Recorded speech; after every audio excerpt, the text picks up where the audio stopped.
सभागृहाचे नेते उभे आहेत. आपण जरा बसा खाली. त्यांनी ऐकले आपलं. अरे आपण बाबा, बसा जरा. चौकशी असं करून ते उभं राहिलं त्याच्यावर तर आपलं- कठोर कारवाई करूया. सभापती महोदय,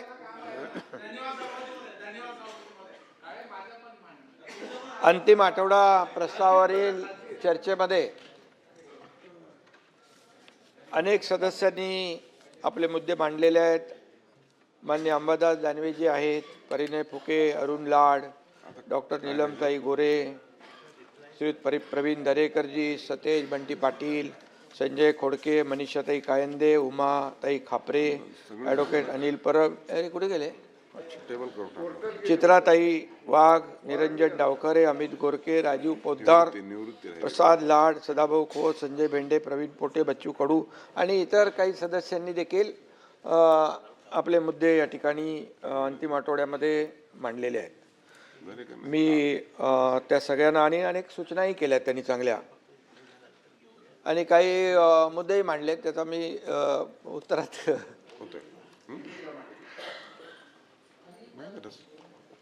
सर्व सन्माननीय सदस्यांचं सभापती महोदय मी आभार मानतो. परंतु सगळी एकंदरीत चर्चा बघितली अंबादासजी, तर खऱ्या अर्थाने हे अधिवेशन जे असतं लोकांच्या प्रश्नांना वाचा फोडण्यासाठी, न्याय मिळवून देण्यासाठी भाई असतं. परंतु इकडे सभागृहामध्ये चर्चा कमी आणि बाहेर पायऱ्यांवर मीडियासमोर रोज आपलं काय शिव्या शाप ते सुरू होतं. ठीक आहे, 4 वर्षापासून ते आम्ही ऐकतोय. परंतु विरोधक आता काय त्याच्यामध्ये मी तसं काय वाईट कोणाला बोलत नाही, माझा तो स्वभाव नाही आहे. परंतु गोंधळलेला आणि भरकटलेला असा विरोधी पक्ष या ठिकाणी पाहायला मिळाला सभागृहामध्ये. तुम्ही जरी संख्येने आमच्यापेक्षा कमी असलात तरीसुद्धा भुजबळ साहेब एकटेच होते सभागृहामध्ये. अख्खा सभागृहामध्ये ते लोकांच्या प्रश्नावर आणि समस्यांवर वाचा फोडायचे आणि आपण ते माहीत आहे आपल्याला.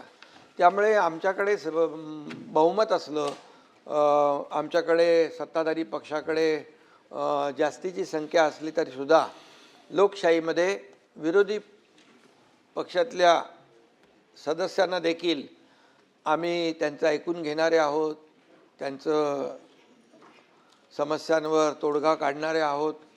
त्यामुळे आपण तशा प्रकारची चर्चा करायला पाहिजे होती अशी अपेक्षा होती. परंतु खोटे नाटे आणि बिनबुडाचे आरोप जे काही या ठिकाणी केले गेले ते खरं म्हणजे त्याची खंत आहे. खरं म्हणजे या सभापती महोदय आपलं अधिवेशन सुरू झालं त्यावेळेसच आपण पाहिलं की पाऊस पुढे गेला होता, दुष्काळाचं संकट आपल्यावर होतं आणि शेवटच्या आठवड्यापर्यंत देखील आपण तशीच परिस्थिती पाहत होतो. शेतकऱ्यांनी पेरणी करावी नाही करावी, दुबार पेरणीची वेळ येऊ नये, अशा प्रकारच्या सगळ्या चर्चा महाराष्ट्रामध्ये कृषी विभागाच्या माध्यमातून, सन्मान्य सदस्यांच्या माध्यमातून सुरू होता. धरणांनी देखील तळ गाठला होता, त्याची देखील आपण चित्रही पाहिली महाराष्ट्रातल्या. आणि पिण्याच्या पाण्याला देखील आपण प्राधान्य दिलं, पाणी कपात केली. अशा सगळ्या ज्या काही हे आपल्याला कराव्या कसरत लागल्या. परंतु सुदैवाने 1 जुलैपासून पाऊस सक्रिय झाला आणि आपण सगळ्यांनी सुटकेचा निश्वास सोडला.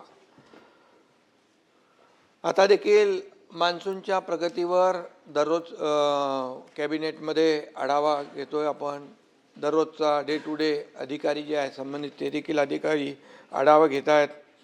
मुंबई, पुणे, रायगड, नाशिक, पालघर इथं अपेक्षेपेक्षा जास्त पाऊस सभापती महोदय पडला. आपण पाहिलं की त्या ठिकाणी पाऊस जास्त पडल्यामुळे नुकसानही झालं. पण विदर्भ आणि मराठवाड्यात अजून पुरेसा पाऊस झाला नाही, ही देखील चिंतेची बाब आहे. आणि मग अल निनोमुळे या सगळ्या गोष्टी ज्या आहेत मान्सूनसारख्या नेहमीप्रमाणे नाही आहेत, ही वस्तुस्थिती आहे. आणि त्यामुळे हवामान खात्याने देखील जो इशारा दिला आहे त्याप्रमाणे सरकार प्रत्येक गोष्टीवर बारीक लक्ष ठेवून आहे. पावसाळी अधिवेशन मध्ये या ठिकाणी पावसावर चर्चा देखील होणारच साहजिक आहे. परंतु या ठिकाणी शेतकऱ्यांच्या पिकांचा प्रश्न असेल, पिण्याच्या पाण्याचा असेल, जनतेच्या सुरक्षेचा असेल, शहरातल्या दैनंदिन व्यवस्थेचा असेल, या सगळ्यात ज्या काही बाबी आहेत या विषयावर बोलताना वास्तव मांडलं पाहिजे होतं आणि काय फॅक्च्युअल पोझिशन काय, तथ्य काय हे देखील महाराष्ट्रातल्या जनतेसमोर विरोधी पक्षाकडून आणणं अपेक्षित होतं. परंतु विरोधासाठी केवळ विरोध करू नये असं आपण नेहमी म्हणतो आणि तर ते काही या ठिकाणी दिसून आलं नाही. पावसाचं देखील राजकारण भरपूर झालं आणि वस्तुस्थिती आहे या पावसामुळे अनेक दुर्घटनाही घडलेल्या आहेत. चेंबूर येथे शाळकरी मुलाचा दुर्दैवी मृत्यू झालेला आहे. कुर्ल्यात ठाण्यात झाड पडून दोघांचा मृत्यू झाला. साकी नाक्यामध्ये मॅनहोलमध्ये देखील पडून एक दुर्दैवी घटना झालेली आहे.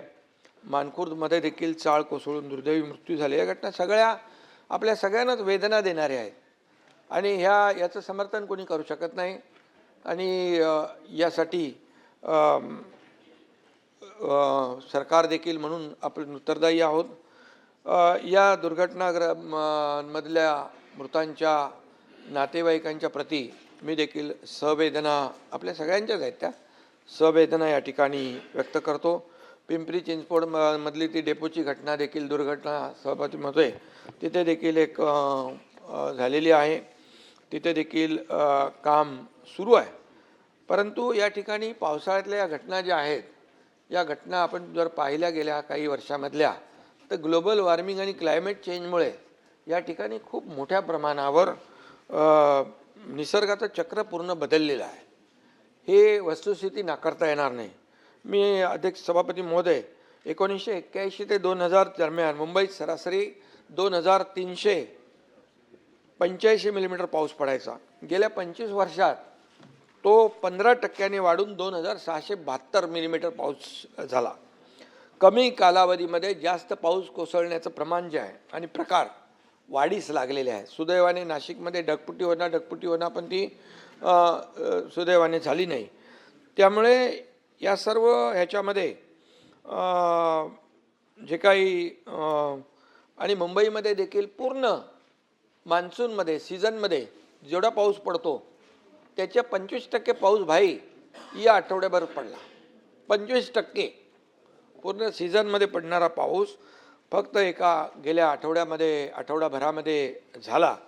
6 जुलैला विक्रमी पाऊस, अतिवृष्टीचा प्रचंड तडाखा देखील आपण पाहिलेला आहे आणि अशा परिस्थितीमध्ये जनजीवन विस्कळीत होणं हे स्वाभाविक आहे आणि म्हणून सरकारने देखील या संकटाला आपल्या सगळ्या प्रशासकीय यंत्रणांनी सज्ज राहून अनेक ठिकाणी आपण वेळीच पावलं टाकल्यामुळे अनेक ठिकाणी मोठी होणारी दुर्घटना टळलेली आहे.